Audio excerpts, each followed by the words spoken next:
دەرگای دەکرێتەوە. پەرلەمانی کوردستان دەست بە دانیشتنەکانی دەکاتەوە.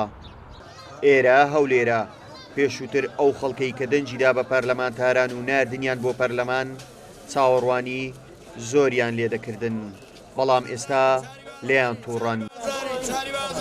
یعنی خەڵک نازانی چ بکات بەردەری ئۆندە پڕە، یعنی هەر شتێکی تەماشای دەکەی ساعتەکەی بووتە دو ئۆندە. بەخوای یەک لەو شتانە قسەی لەسەر بکەن خەرک برسیە. هەچی پێویستە بکرێت بۆ گەنجان ئیش کەرتی تایبەت کەرتی گشتی بکرێتەوە.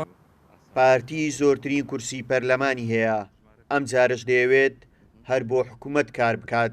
ئێمە ژمارەیەک پێشنیازی یاسامان ئامادەیە وەکو فراکسیۆنی پارتی، ژمارەیەکیان پێشکەش کرا و ژمارەیەکیش لەبەردەستە بۆ سیاغەکردنەوەی لە ڕووی قانونیەوە و جگە لەوەش وەک لە ڕابردووشدا دیار بوو کە ئەولەویەتمان بۆ پرۆژەکانی حکوومەتی هەرێمی کوردستان بوو.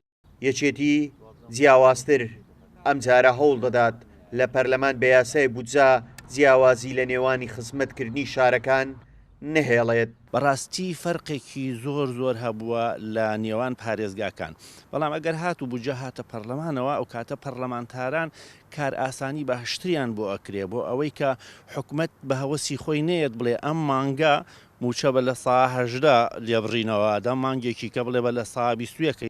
گۆڕان کە فراکسیۆنەکەیان بۆتە دوو باش لە پەرلەمان و هێزی جارانیان نەماوە کەچی ئێستاش هەر چاکسازی دەڵێنەوە. ئەمانوێت لەگەڵ هەردوو لایەنەکەی تر کە لە حکوومەت بەشدارین هەماهەنگێک هەبێت بۆ ئەوەی کە بتوانین ئەو یاسانەی کە ڕەهەندی چاکسازیان هەیە لە پەرلەمانی کوردستان بتوانین پەسەندیان بکەین وەتیان پەڕێنین. وا بڕیارە ڕۆژی یەکی ئادار بەوتاری سەرۆکی پەرلەمانی کوردستان دانیشتنەکانی خولی بەهارەی پەرلەمانی کوردستان دەست پێ بکەنەوە.